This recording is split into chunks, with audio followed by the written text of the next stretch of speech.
let's face it, telling our kids to calm down when they're feeling really stressed or in full-on meltdown mode, it never works. So today I've got 12 practical strategies to help your kids find their calm.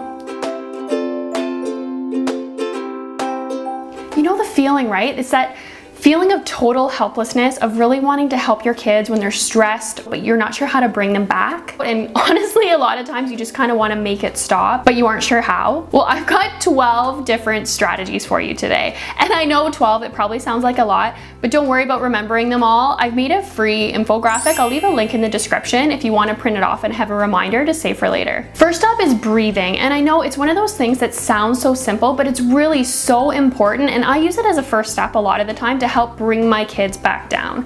Because when our kids get anxious or they're in full-on meltdown mode and start that quick, shallow breathing, that breathing in and of itself can increase their anxiety. So by helping them slow down their breathing, take those deep breaths, it kind of brings them back out of the clouds, back down to reality. Then you can problem solve from there. So there's a few really fun ways you can teach your kids this slow, calming breathing. Because just saying like, breathe slower, like it doesn't work. One way that works really well for my kids, because they're in a big superhero phase, is to inhale superheroes and exhale villains. So breathe those superheroes in through your nose and exhale the villains. Get rid of all those villains out of your mouth. They really concentrate on bringing all that superhero energy into their body and exhaling all of that villain energy. It really works wonders for us. Another great way, if your kids aren't into superheroes, is to breathe into the sun and down to your toes. Or another great way is to smell the roses and blow out the candle. This one's really great too for helping them learn to inhale through their nose and exhale through their mouth. The next thing is mental distraction. And I don't want to give you the wrong impression that I want you to ignore your kids' feelings or have them run away from their problems or let them get away with whatever it is they were doing to misbehave. It's not about that at all. It's just about bringing them back and finding their calm, so then you can problem solve. And then you can circle back to whatever the issue is. Because it doesn't matter if it's our 2-year-old, our 14-year-old, or us, 35-year-olds. When we are really stressed and in that fight or flight part of our brain, rational thinking and problem solving is literally impossible. So trying to problem solve with a kid who's in full-on meltdown mode, it's a total waste of your breath. So if you can allow a little bit of mental distraction to help them get out of that negative headspace, then you can move forward positively. A few different ways to do that. Counting backwards from 10 is a really great way because it causes you to pause and think. Another great one is just naming things that are yellow.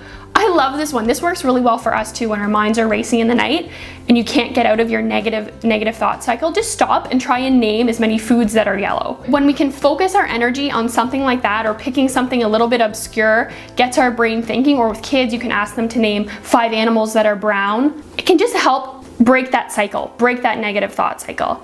Another really good one is getting active. The mental distraction of shooting a puck in the laneway or shooting some hoops, just to get out of that zone, get out of that negative thinking cycle. One of my favorites is comfort, because comfort is something when our kids are really melting down, a lot of times we just want to get away, right? Because it's hard dealing with these meltdowns, and especially in public, it can make us want to disconnect a bit. But really a lot of times our kids need us to connect in those moments. Comfort is great because it really releases muscle tension. It lowers blood pressure, it lowers anxiety. It really can help bring them back and find their state of calm. So hugging it out, just asking, do you need a hug, bud? Or if they're really upset, having their comfort object, if they have a bunny or a blankie or a bear or whatever their comfort object is.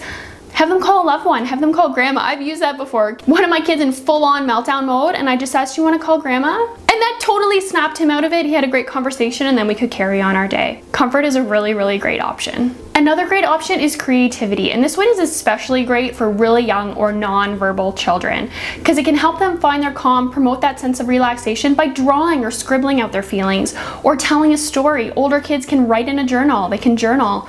Another great option is Lego. Creativity doesn't just have to be drawing or singing or painting, it could be creating. When we can tap into their creativity, it really encourages a relaxation response, and it also brings them back to that sense of presence. Because when you're creating with Lego or you're drawing or you're painting, you're immersed in what you're doing, breaking that cycle so you can move forward positively. So the next time your kids or yourself are having a hard time finding your calm, keep in mind breathing, mental distraction, comfort, and creativity. And don't forget to download your free infographic. I'll leave the link below so you can slap it on your fridge or in your office wherever you need a little reminder or a little bit of help the next time you're facing a stressful situation or one of those meltdowns we all love so much. Hope that helps, guys. Let me know what you think of this video in the comments. I always love hearing from you, and I'll talk to you all again soon.